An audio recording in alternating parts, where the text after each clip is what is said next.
Now, during the 2016 college football season, I think everybody that pays attention to the NFL draft was aware of Leonard Fournette and Dalvin Cook. No question. Those are the two big names. Those are the two perceived guys with the most star power and star potential for the NFL level.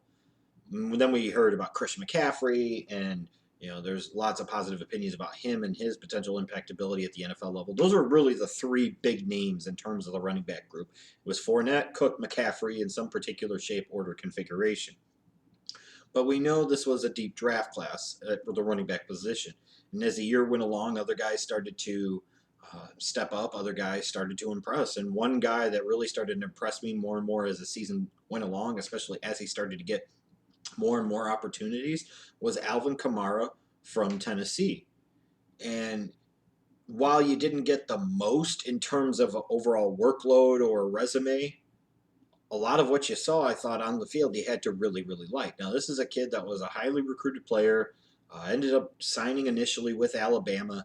I don't know what the hell happened, got himself in trouble at Alabama, ended up leaving the program, eventually transferred to Tennessee, was splitting carries with Jalen Hurd, but eventually, got more and more of the workload as this past college football season went along, probably for the betterment of the program because he was the better talent. Um, so not a lot of resume to go off of again, and some concerns about some different things, especially off the field. But from a pure talent standpoint, there's a lot to like when it comes to this kid. In terms of his biggest strengths, first and foremost, what stands out is quickness and speed. Like I know I graded Fournette and Dalvin Cook very, very highly when it comes to quickness and speed because in terms of a combination, they have more than sufficient amounts to be home run threats at the NFL level. But if I could give a kid a 10.5 or 11 for quickness, speed, explosiveness, I would give it to Kamara because this dude is even more explosive than Dalvin Cook, and he's faster than both Cook and Fournette, period. And that's one of the first things that really pops out to you when you pop on the film for Kamara is that this dude might be the most explosive combination back in this upcoming NFL draft. I mean, he's just special when it comes to that. It wouldn't surprise me if he was a dude that actually ran in the mid 4.3s. I mean, he's got that type of quicks, that type of explosiveness, that type of long range speed.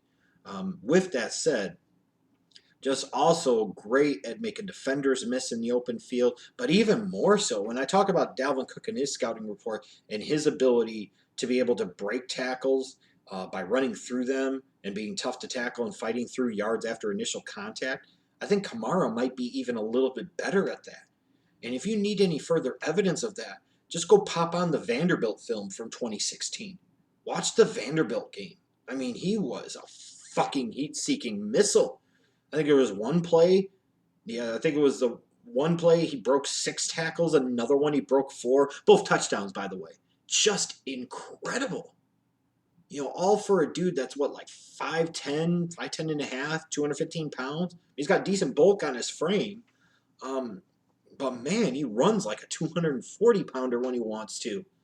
And then he can make people miss too. He can juke them. He can cut. He can stop and start. I think even slightly more explosively than Dalvin Cook. Just incredible, pure raw physical talent from an explosiveness and athleticism and strength standpoint. Incredible. And then on top of that, you're talking about a kid that is a really, really good weapon as a pass receiver. Now, granted, his route tree is not nearly as expansive, I don't believe, as a Christian McCaffrey or a Dalvin Cook, but he has enough to step in right away and make a difference there at the NFL level, not just out of the backfield, but I think you can line him up outside. I think you can line him up in the slot. You do all types of different things with him. So he's got some real 3-down ability. I think decent hands, pretty crisp in and out of his breaks on his routes, has a good natural feel as a pass receiver, running routes, getting a good body position, getting his hands in good position to make sure he catches with his hands and not always let the ball just fall into his body. But then, of course, once you get into the open field after the catch, that yak or that whatever you want to call it, I mean, obviously, he's a home run threat every single time potentially he touches the ball. So he can make some big plays happen on a screen pass. And I love his feel for the screen pass. He stays within himself, so incredibly patient, allowing the screen to develop, allowing the blockers to set up. Sometimes you'll see young running backs, they'll sit there and get a little too antsy, and they'll get out there in front of their blockers or right with their blockers. He does a really good job of selling the screen and selling the play action and selling things to allow the offensive line to set up, to allow his blocking to develop, the play to develop, and give himself a little bit of gap and cushion to get some momentum going. And then again, once he gets some momentum going, he can be really lethal in the open field. So when you watch it, granted, he doesn't have nearly the resume in terms of consistent performance and production of a Fournette or a Cook. So you're going off of a much smaller sample size, and that can be tricky sometimes because you're saying, okay, we saw it in bits and spurts. Could he do it consistently? It's a valid question. But man, based off of the sample size, there was an awful lot to love. Now, in terms of his strengths, like I said, there's plenty of them. He does have some concerns, and I think some serious concerns. It's a theme. Pass protection is a concern. I've talked about it. If this is a reason you don't draft somebody, in spite of all the other things they could do when he's a running back, I think you're a moron and you're not doing the NFL draft well. But he's a guy with the physicality with which he plays. I think he could be more effective as a blocker. And hopefully he works to become more effective as a blocker because he could be the type of guy potentially that you don't want to take off the field. Durability is going to be a concern, I think, with Kamara a little bit. He's had some injuries in the past. Now, the good thing for him is he doesn't have a lot of workload on his body. So it's not out of the realm of possibilities that you get to the NFL in 2017, and if things break right and the situation breaks right, his body is so fresh that he potentially has as good of a rookie season as Fournette or Cook, if not a slightly better one, because he's going to be so fresh. But he's had some knee injuries in the past and some other things that have happened. So that's something that'll have to be monitored. And you hope that he's the type of guy that can handle the full workload. Maybe part of the reason that he wasn't given the full workload at Tennessee was because there were concerns that he couldn't handle the full workload. I don't know what it was. It could be any number of factors. It could be just an initial deference to Jalen Hurts. I don't know. But maybe there was a reason too. But I think the biggest concern is with Alvin Kamara, and it's going to affect his status with some teams. There are going to be some of the off-the-field concerns. This is a guy that was suspended multiple times by Alabama in 2013, ended up being left home, missed the bowl game, then decided to transfer. And during that offseason in the spring of 2014, he got arrested for multiple traffic offenses. You've already gotten yourself into trouble several times. You decide you're going to leave the program, go somewhere else, and the best way you figure to manage things that offseason is decide to get yourself arrested. Now, it's traffic shit, granted. This is not drug possession, firearms possession, beating his bitch, nothing like that at all. But it still can speak more so to judgment. Doesn't mean he's a bad dude, because, let's be honest. I'm 35, almost 36 now. A lot of the things I would have done as an 18 and 19-year-old man, I wouldn't even plausibly consider doing as a 35-year-old man. Frankly, a lot of the things I would have done as a 25-year-old man, I wouldn't even fathom or think of as a 35-year-old man. I think about, even though there are similarities, just how much of a different person I was from 18 to, let's say, 25 or 28, and then, even from 25 or 28 all the way to 35. You evolve and you change and you grow and hopefully improve as a person as the years go along. So I don't want to bury Alvin Kamara for the sins of the past, because in the grand scheme of things, maybe you have a little bit of concern of he wasn't abiding by team rules, maybe he was skipping class. Who knows what the different reasons were that he was getting suspended and being left home from bowl games, but that's a concern. You were at the college football level, you were at a program like Alabama, like a perennial national championship contender. What better situation could you be in? You can't take it seriously enough to prevent yourself from being suspended. That speaks to judgment and prioritization of football in life, which is not going to appeal that much to NFL teams. And then talking about once you had gotten into all that trouble, you go into that following off season when you're leaving the program and you get yourself into a situation where it's a traffic stop and you get arrested for multiple things. It's not a good look either. Now, granted, it seems like for the most part, from everything I understand, he's been clean off the field the past couple of years.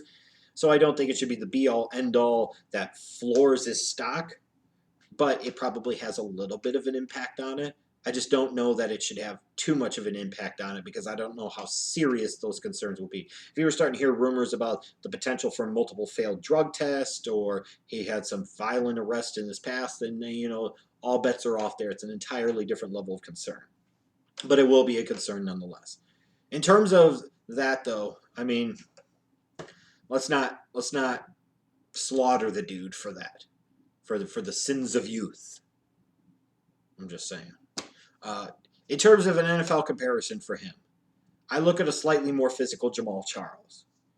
You're talking about a guy with incredible explosiveness, which Jamal Charles had coming out of Texas when he was a third-round pick back in, 2008, I believe it was. I mean, you're talking about a dude that has home run threat ability as a runner, as a receiver, literally each and every single time he touches the ball. Now, durability concerns similar to Jamal Charles, but potential game-breaking ability just like Jamal Charles. And when I look at his final grading, I know I've got him graded as a high second-round pick. His final grade is an 88.5.